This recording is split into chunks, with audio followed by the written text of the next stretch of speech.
Hello friends, last video में हमने पढ़ा था central problems of an economy. आज हम पढ़ेंगे production possibility curve. Production possibility curve क्या होता है? Production possibility curve is a curve which depicts all possible combination of two goods which an economy can produce with available technology and full employment of given resources. Production possibility curve वो curve होता है जिसपे जो भी possible combination होते हैं to goods के, जिसमें इकोनॉमी प्रोड्यूस करती है, जो उनको टेक्नोलॉजी गिवन होती है, अवेलेबल होती है, और फुल एम्प्लॉयमेंट, जो रिसोर्सेज की फुल एम्प्लॉयमेंट होती है वो गिवन होती है। इन दोनों चीज़ों के गिवन होने से जो टू गुड्स के कॉम्बिनेशन को प्रोड्यूस करते हैं, उसको प्रोडक्शन करते हैं, उसको शो करता है। It is also called production possibility frontier. इसको प्रोडक्शन पॉसिबिलिटी फ्रंटियर भी बोलते हैं, पीपी फ्रंटियर या फिर पीपी कर्व। इसकी एजम्पशंस क्या क्या हैं, जो इनकी मानी गई बातें हैं प्रोडक्शन पॉसिबिलिटी कर्व में, और जो इसकी कल्पनाएं हैं कि रिसोर्सेज आर गिवन या फिक्स्ड। रिसोर्सेज जो होते हैं वो गिवन होते हैं, फिक्स्ड होते हैं। सेकेंड है कि resources are fully and efficiently employed. Resources एकदम फुल होते हैं और एफिशिएंटली एम्प्लॉयड होते हैं, वे एबल होते हैं यूज करने के लिए। टेक्नोलॉजी इज गिवन, टेक्नोलॉजी भी गिवन होती है एंड डज नॉट चेंज। जो टेक्नोलॉजी गिवन होती है उसको चेंज नहीं कर सकते, वो सेम रहती है। Resources are not equally efficient in all producing all products. मतलब कि रिसोर्सेज जो हैं वो इक्वली एफिशिएंट नहीं होते, इक्वली वो एबल नहीं होते कि वो हर प्रोडक्ट को प्रोड्यूस कर सके, हर प्रोडक्ट्स की प्रोडक्शन कर सके। Production possibility curve is also called production possibility frontier. जैसे मैंने पीछे बताया था, प्रोडक्शन पॉसिबिलिटी कर्व को प्रोडक्शन पॉसिबिलिटी फ्रंटियर भी बोलते हैं। फ्रंटियर मतलब होता है बाउंड्री। क्यों बोलते हैं इसको? क्योंकि it indicates the maximum limit और frontier of commodities that can be produced with given resources and technology. ये क्या इंडिकेट करता है? ये शो करता है कि मैक्सिमम लिमिट जो होती है या फिर मैक्सिमम जो उसकी बाउंड्री होती है, उस फ्रंटियर को शो करता है कमोडिटीज की, जो हम प्रोड्यूस कर सकते हैं गिवन रिसोर्सेज में और टेक्नोलॉजी में। इसलिए इसको प्रोडक्शन पॉसिबिलिटी फ्रंटियर भी कहते हैं। अब हम आते हैं पीपी शेड्यूल। पीपी शेड्यूल क्या है? Production possibility schedule. PP schedule में क्या होता है? ये रिकॉर्ड होता है the various combination of the two goods that can be produced with the fixed resources assuming that resources are fully and efficiently employed. PP schedule में क्या होता है? जो हमारा प्रोडक्शन पॉसिबिलिटी कर्व होता है उसको एक रिकॉर्ड बना के रखते हैं, एक टेबल फॉर्म में बना के रखना, उसको रिकॉर्ड करके रखना, वही हमारा पीपी शेड्यूल होता है, जो टू गुड्स के कॉम्बिनेशन को शो करता है, जो हम प्रोड्यूस कर सकते हैं फिक्स्ड रिसोर्सेज के साथ, और जो हमें रिसोर्सेज गिवन होते हैं और जो फुल्ली और एफिशिएंटली एम्प्लॉयड होते हैं। अब हम आते हैं पीपी शेड्यूल। पीपी शेड्यूल को शो किया हुआ है, ये कॉम्बिनेशन दिया हुआ है A B C D E. ये गुड एक्स है और ये गुड वाई है। पीपी शेड्यूल में क्या होता है? दोनों गुड्स के कॉम्बिनेशन को शो करता है। तो ये दो गुड्स लिए हुए हैं, गुड एक्स और गुड वाई। ये रेट ऑफ सेक्रीफाइस है। जैसे गुड एक्स ने पहले, गुड एक्स की प्रोडक्शन जो थी वो 0 थी और गुड वाई की 10 थी, तो इसने कुछ भी सेक्रीफाइस नहीं किया था। अब गुड एक्स की प्रोडक्शन 1 है और गुड वाई की प्रोडक्शन कितनी है? 9। तो गुड वाई ने गुड एक्स की एक यूनिट को बढ़ाने के लिए, उसकी प्रोडक्शन की एक यूनिट को बढ़ाने के लिए उसने अपने खुद का एक सेक्रीफाइस किया था। फिर सेकेंड कॉम्बिनेशन क्या था कि गुड वाई की प्रोडक्शन थी 9। फिर उसने क्या किया? गुड वाई ने अपनी प्रोडक्शन 2 कम कर दी, 7 कर दी। और उसने किस लिए कम करी? ताकि गुड एक्स की एक और यूनिट को, एक और प्रोडक्शन उसका हो सके। फिर उसके बाद नेक्स्ट कॉम्बिनेशन में उसने अपनी 3 यूनिट्स कम करी और गुड एक्स की 1 यूनिट और बढ़ गई। फिर उसके बाद गुड वाई ने अपनी जो प्रोडक्शन है 4 यूनिट्स है उसको भी कम कर दिया और गुड एक्स की जो प्रोडक्शन है वो 1 और बढ़ गई। तो गुड वाई ने अपनी एक यूनिट सेक्रीफाइस करके गुड एक्स की एक यूनिट को और बढ़ाया। तो इसमें रेट ऑफ सेक्रीफाइस क्या हुआ? जैसे वाई ने 1 सेक्रीफाइस करके, 1 यूनिट को सेक्रीफाइस करके और गुड एक्स की 1 यूनिट बढ़ाई। फिर उसके बाद उसने 2 यूनिट सेक्रीफाइस करी और गुड एक्स की 1 यूनिट इंक्रीज हुई। फिर गुड वाई ने अपनी 3 यूनिट सेक्रीफाइस करी और गुड एक्स की 1 यूनिट इंक्रीज हुई। अब ऐसे ही लास्ट में गुड वाई ने 4 यूनिट सेक्रीफाइस करी अपनी और गुड एक्स की 1 यूनिट इंक्रीज हो गई। अब ये जो है जो उसने सेक्रीफाइस किया है, ये होता है मार्जिनल रेट ऑफ ट्रांसफॉर्मेशन।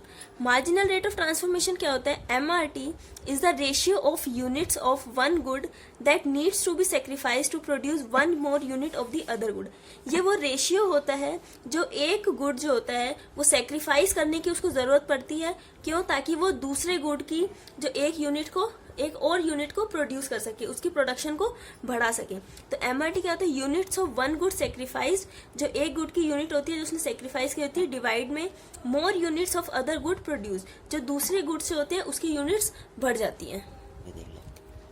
ये था हमारा पीपी शेड्यूल। अब हम इसको ग्राफिकल पढ़ते हैं। प्रोडक्शन पॉसिबिलिटी फ्रंटियर क्या है? जैसे ये था, ये एक्स एक्सिस पे गुड एक्स को लिया हुआ है और वाई एक्सिस पे गुड वाई को। गुड वाई की प्रोडक्शन 10 तक थी, तो 1 2 3 4 5 6 7 8 9 10 तक लिया। और गुड एक्स की थी 1 2 3 4। पहले वाले में 0 थी उसकी प्रोडक्शन और गुड वाई की 10 थी, तो यहाँ पे इसको लोकेट कर दिया।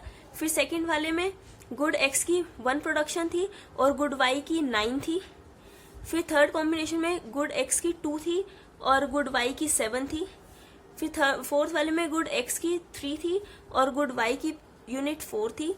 और फिर लास्ट वाले में गुड एक्स की प्रोडक्शन 4 थी और गुड वाई की 0 थी। तो इनको अलग अलग पॉइंट पे किया और इस शेप में ये कर्व आ गया। ये हमारा प्रोडक्शन पॉसिबिलिटी कर्व।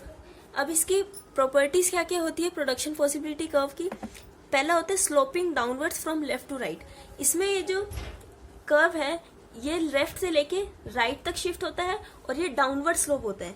ऊपर से लेके नीचे तक ये डाउनवर्ड स्लोप होता है और लेफ्ट से लेके राइट तक होता है।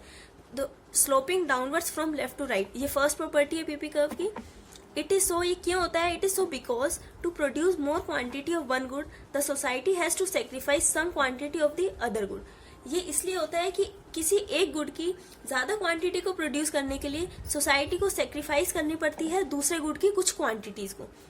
तो द रीजन इज दैट, और ये किस लिए, इसका कारण ये है कि रिसोर्सेज जो है हमारे पास वो लिमिटेड है। तो इसलिए हमें एक गुड की प्रोडक्शन को बढ़ाने के लिए दूसरे गुड की कुछ यूनिट्स को सेक्रीफाइस करना पड़ता है। सेकेंड प्रॉपर्टी है कॉनकेव फ्रॉम द ओरिजिन। ये ओरिजिन से कॉनकेव शेप में होता है। PP curve is concave. PP curve concave होता है क्योंकि because marginal rate of transformation which is also its slope increases continuously as more and more of one good is produced by reducing the quantity of the other good. ये concave क्यों होता है? क्योंकि marginal rate of transformation की वजह से होता है, जो हमने अभी पहले बताया था कि एक यूनिट को बढ़ाने के लिए दूसरी यूनिट को सेक्रीफाइस करना पड़ता है। तो ये क्योंकि इंक्रीज कॉन्टिन्यूसली बढ़ता जाता है, क्योंकि एक गुड को ज्यादा से ज्यादा प्रोड्यूस करने के लिए हमें दूसरे गुड की क्वांटिटी को कम करते रहना पड़ता है। तो इसी वजह से ये कॉनकेव होता है ओरिजिन से। फिर अब पढ़ते हैं हम शिफ्ट कौन कौन सी पीपी फ्रंटियर की शिफ्ट कैसे कैसे होती है, कैसे कैसे कर्व शिफ्ट करता है, अपवर्ड शिफ्ट करता है, डाउनवर्ड शिफ्ट करता है। अब हम ये किस सिचुएशन में करता है वो बताएंगे। फर्स्ट तो है व्हेन रिसोर्सेज इंक्रीज। जो हमारे पास रिसोर्सेज गिवन होते हैं अगर वो बढ़ जाते हैं तो तब कहाँ पे शिफ्ट होता है पीपी फ्रंटियर? अपवर्ड में होता है या डाउनवर्ड में? देखते हैं। Every economy tries to increase its resources so that more can be produce. हर इकोनॉमी ये ट्राई करती है कि अपने ज्यादा से ज्यादा वो रिसोर्सेज बढ़ाए ताकि वो अपनी प्रोडक्शन ज्यादा से ज्यादा कर सके। PP curve is based on the assumption. PP curve की एजम्पशन भी है कि रिसोर्सेज जो होते हैं वो फिक्स्ड होते हैं। तो when resources are fixed more of one good can be produce only by sacrificing some quantity of the other good.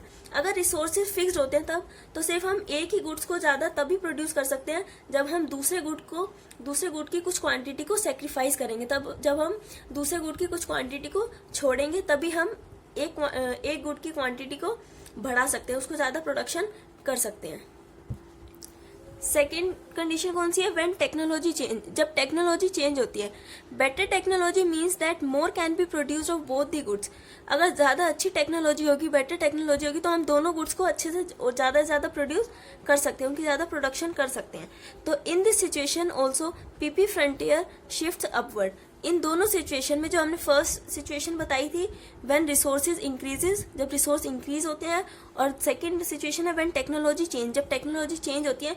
इन दोनों सिचुएशन में जो हमारा पीपी फ्रंटियर जो पीपी कर्व होता है वो अपवर्ड शिफ्ट होता है।